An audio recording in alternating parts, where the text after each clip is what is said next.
अदलिया के इस्लाहात की हद तक तो हमने इत्तेफाक राय हासिल कर लिया है। कुछ दूसरे नुकात हैं कि वहाँ पर भी हम इत्तेफाक राय के करीब तक पहुँच गए हैं। इब्तिदाई जो मुसवदा आया था उसे मुस्तरद कर दिया था। मुजव्वज़ा आईनी तरमीम पर जाती उमरा में बड़ी सियासी बैठक, अदालती इस्लाहात पर इत्तेफाक। मौलाना फजल रहमान ने कहा, इत्तेफाक राय की तरफ बढ़ रहे हैं, हमारी तजवीज़ मान ली तो बिस्मिल्लाह। पहला मुसवदा कल काबिल कबूल था, न आज है। इस्लामाबाद जा रहा हूँ, पीटीआई क़यादत से मुलाकात होगी, वहाँ बातें सामने रखूंगा।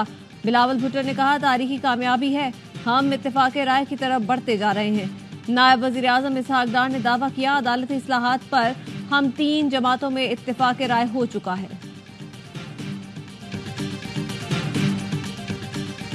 कौमी असम्बली का इजलास आज 10 निकाती एजेंडे में आईनी तरमीम का बिल शामिल नहीं। सदर मुमलिकत ने सेनेट का इजलास भी आज दोपहर 3 बजे बुला लिया। विफाकी काबीना का आज होने वाला इजलास मुलतवी कर दिया गया। वज़ीर आज़म ने हुकूमती इत्तेहादी अरकान को आज दोहराने पर बुला लिया। हुकूमती इत्तेहादी सेनेटर्स को दावतनामे अरसाल। पार्लियामेंट हाउस में दोपहर 2 बजे दोहराना दिया जाएगा।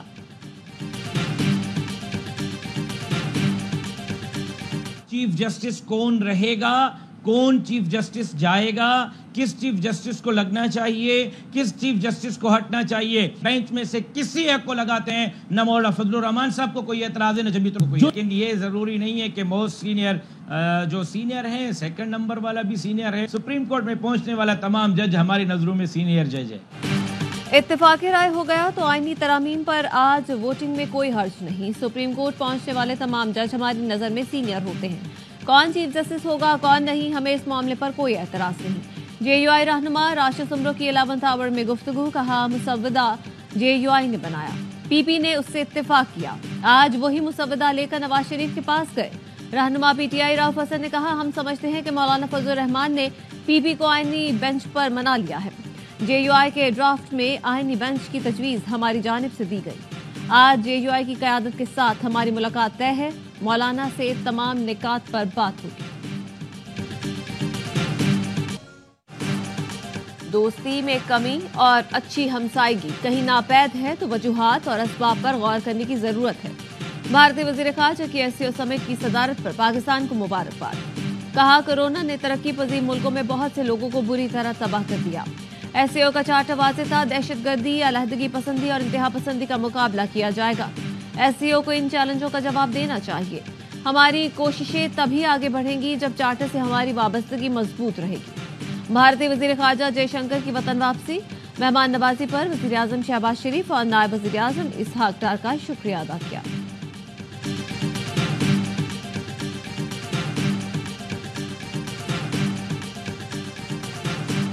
मैसेज सर्कुलेट कर रहा है तहरीक इंतशार की तरफ से, गद्दारी जो करेगा बादी चेयरमैन पीटीआई के साथ, उसको हम इबरत का निशान बना देंगे। किसी को कानून हाथ में लेने की इजाजत नहीं है। कोई किसी को थ्रेट करेगा या जलाओ घेराव करेगा तो याद रखिए, निशाने इबरत आप नहीं बनाएंगे, निशाने इबरत जो है वो स्टेट आपको बनाएगी। पीटीआई वाले पैगाम दे रहे हैं, जो गद्दारी करेगा उसको इबरत का निशान बनाएंगे। जानो माल को नुकसान पहुंचाने की कोशिश की तो रियासत निशाने इबरत बनाएगी। लोगों को धमकाने वाले अनासिर के खिलाफ रियासत की रिट कायम की जाएगी। कोई सियासी जमात या लीडर पाकिस्तान से बड़ा नहीं। वज़ीर इत्तलात अता तारड़ कहते हैं, एससीओ कॉन्फ्रेंस के इनेकाद से मईशत को फवायद हासिल होंगे। वज़ीर आज़म के विजन के मुताबिक एससीओ का इनेकाद किया गया। मईशत तरक्की कर रही है, हम फॉरेन पॉलिसी में बहुत आगे बढ़ चुके हैं। आने वाले दिनों में खुशखबरियां मिलेंगी।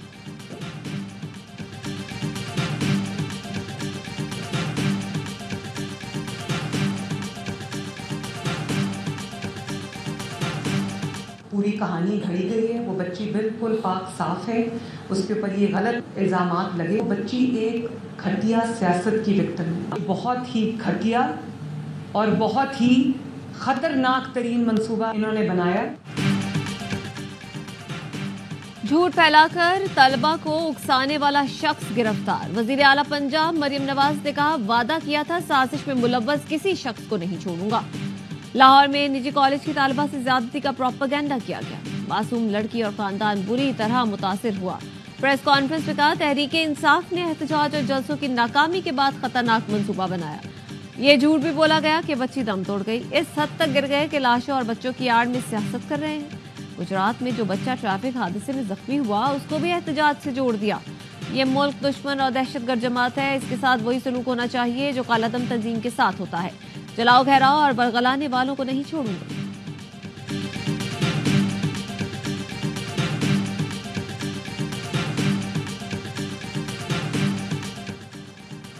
मरियम नवाज पीटीआई पर इल्जाम तराशी के बजाय इंसाफ करें। दहशतगर्द पीटीआई नहीं, नून लीग है। बैरिस्टर सैफ का वजीर आला पंजाब की प्रेस कॉन्फ्रेंस पर रद्द-ए-अमल, कहा इंसाफ देने के बजाय लाठियां बरसाई जा रही हैं। पीटीआई ने आप और आपकी जमात की तरह बेहुदा सियासत नहीं की। इल्जाम तराशी के बजाय शफाफ तहकीकात की जाए। आवाम की तवज्जो हटाने की नाकाम कोशिश न करें।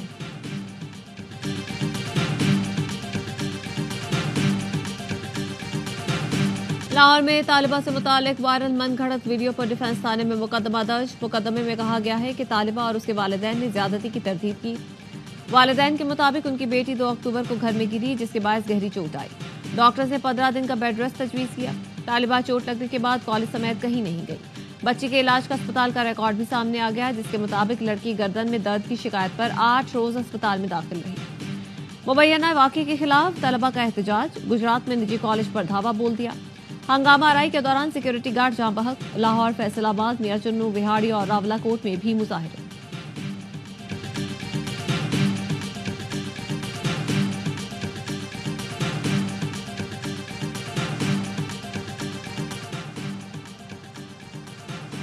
आईजी खैबर पख्तूनख्वा 18 ग्रेड से ऊपर के अफसरान की तैनाती और तबादले के इख्तियार से महरूम। सूबाई हुकूमत ने काबीना से मंजूर होने वाला पुलिस तरमीमी बिल ऐवान में पेश कर दिया।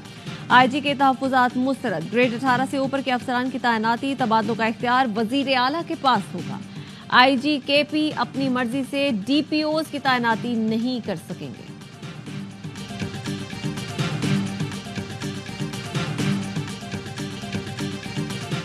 पीटीआई का आईनी तरमीम के खिलाफ भरपूर मज़ाहमत का ऐलान। सियासी कमेटी के इजलास का एलामिया जारी। कहा गया दस्तूर मस्क करके हुकूमती कोशिश कबूल नहीं। सियासी कमेटी का आबानी की बहनों समेत तमाम कारकुनों की रिहाई का मुतालबा। 18 अक्टूबर को एहतजाज की कॉल भी दे दी। सेक्रेटरी इत्तलात पीटीआई का कहना है इस्लामाबाद समेत पूरे मुल्क में एहतजाज किया जाएगा। एहतजाज आईनी तरामीम बानी के साथ नारवा सलूक के खिलाफ होगा। वजीर आला केपी अली अमीन गंडापुर का कहना है मुजव्वजा आईनी तरमीम का सर है न पैर, इसकी जरूरत नहीं। आईनी तरामीम पीटीआई के लिए हो रही हैं। हमारे लिए गढ़ा खोद रहे हैं, कल ये खुद इस गढ़े में गिरेंगे। वफाकी हुकूमत बेवकूफी कर रही है।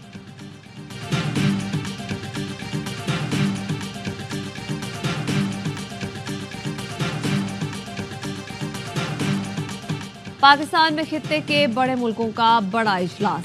खित्ते में खुशहाली, नए इकोनॉमिक डायलॉग पर इत्तेफाक। शंघाई ताउन तंजीम के सरबराह इजलास का एलामिया जारी। खुशहाली के लिए तिजारत, सरमायाकारी, खवातीन और नौजवानों की तरक्की जरूरी है। पाकिस्तान, किर्गिस्तान, बेलारूस, काजाकिस्तान, रूस और उज्बेकिस्तान ने चीन के बेल्ट एंड रोड इनिशिएटिव की हिमायत कर दी। वजीर आजम शहबाज शरीफ ने खिताब में कहा खित्ते की खुशहाली के लिए मिलकर काम करना होगा। मुआशी ताउन के लिए एससीओ ममालिक को नई हिकमत अमली पर गौर करना होगा। सीपैक दूसरे मरहले में दाखिल हो गया है। इन मंसूबों को महदूद सियासी नुक्ता नजर से देखने के बजाय सरमायाकारी करना चाहिए। मुस्तहकम अफगानिस्तान इलाकाई तरक्की के लिए अहम है। आर्मी बरादरी अफगान हुकूमत से मुतालबा करे कि उसकी जमीन पड़ोसी ममालिक में दहशतगर्दी के लिए इस्तेमाल न हो। वजीर आजम ने गजा में फौरी और गैर मशरूत जंगबंदी कराने का मुतालबा कर दिया। कहा मशरिक़ वस्ता में पायदार अमन के लिए आज़ाद फलस्तीनी रियासत का क़याम जरूरी है।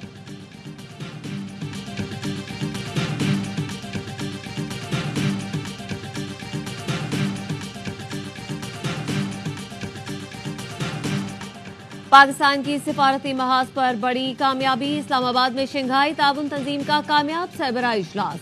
शानदार मेजबानी पर मेहमानों का इजहार तशक्कुर। इजलास से पहले मंदुबीन और सरबराहान का ग्रुप फोटो बनाया गया। चीनी वजीर आजम एससीओ सरबराही इजलास में शिरकत के बाद वापस चले गए। ली जियांग ने कहा मैं दोबारा पाकिस्तान आऊंगा। पाकिस्तान चीन का फौलादी भाई है। शानदार मेजबानी पर पाकिस्तानी अवाम और वजीर आजम का शुक्रगुजार है। वजीर आजम शहबाज शरीफ से रूसी हम मनसब की मुलाकात। 2 तरफा ताउन के तमाम शोबों पर तबादला ख्याल। तजारत, तवानाई, इलाकाई रवाबित, साइंस और टेक्नोलॉजी में ताउन को फरोग देने पर इत्तेफाक। वजीर आजम ने ब्रुक्स में पाकिस्तान के लिए ताउन पर रूसी वजीर आजम का शुक्रिया अदा किया। रूसी वजीर आजम ने एससीओ समिट के लिए पाकिस्तान के शानदार इंतजामात को सराहा। रूसी वजीर आजम से army chief general Asim Munir की भी मुलाकात। रूस के वजीर आजम ने गर्मजोशी से आर्मी चीफ से मुसाफिया किया।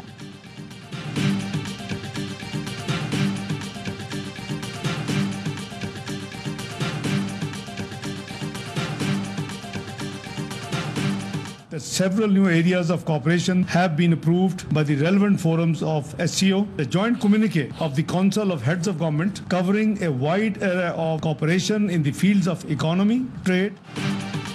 SCO इजलास में पायदार तरक्की के मुताबिक तजावीज़ को मंजूर किया गया। तिजारत, सरमायाकारी और मईशत के फरोग पर तबादला ख्याल किया गया। इलाकाई और आलमी चैलेंजेस के बावजूद पाकिस्तान SCO चार्टर पर अमल कर रहा है। नायब वज़ीर-ए-आज़म इसाक डार कहते हैं SCO सरबराहान ने बैनुल-अक़वामी तिजारत में रुकावटों पर तहफ़्फ़ुज़ात का इजहार किया है। शंघाई ताउन तंजीम के सेक्रेटरी जनरल बोले, पाकिस्तान ने कॉन्फ्रेंस के कामयाब इनेकाद के लिए शानदार इक़दाम किए। इजलास में तिजारत के लिए मकामी करेंसी और प्रोजेक्ट फाइनेंसिंग पर गौर किया गया।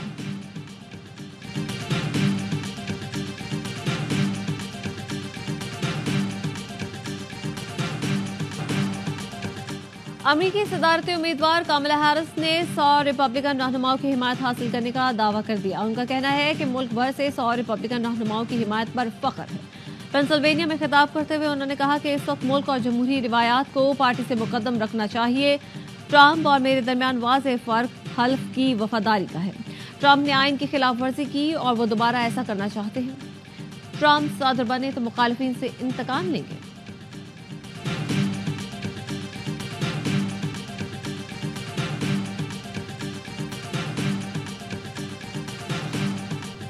पाकिस्तान ने इंग्लैंड को स्पिन जाल में फंसा लिया। इंग्लिश टीम दूसरे दिन के इख्तिताम पर बेबस। पाकिस्तानी स्पिनर्स ने आखिरी सेशन में 5 विकेटें उड़ाई। साजिद खान के 4, नुमान अली के 2 शिकार। इंग्लैंड ने पहली इनिंग्स में 6 विकेटों पर 239 रन बना लिए। ओपनर बेन डिकट 114 रन बनाकर नुमाया रही। इंग्लिश टीम को बढ़तरी खत्म करने के लिए मजीद 127 रन दरकार। पाकिस्तानी टीम 366 पर ऑल आउट हुई। साजिद खान ने कहा, ड्रीम विकेट जो रूट की थी। जो रूट से कहा था आपके भाई को इंग्लैंड में आउट किया था, आपको भी करूंगा। 300 रन के करीब हदफ देने में कामयाब हुए तो मैच जीत जाएंगे। मैच स्पोर्ट्स पर बराह रास्त दिखाया जा रहा है।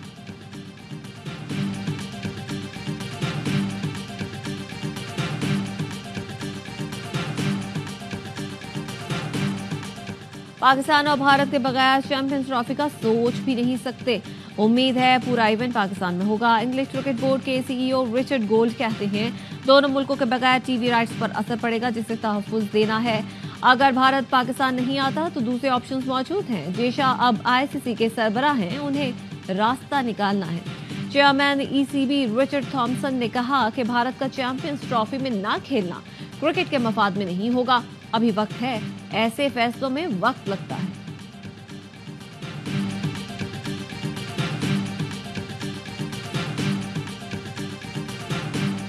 ICC women's T20 world cup का नॉकआउट मरहला आज से शुरू होगा।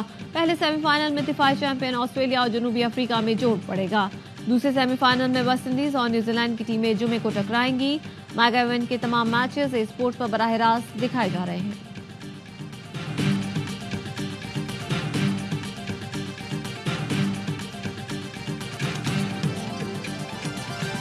और आर्ट्स काउंसिल कराची में वर्ल्ड कल्चर फेस्टिवल जारी। Pakistani theatre play the 39 steps पेश किया गया।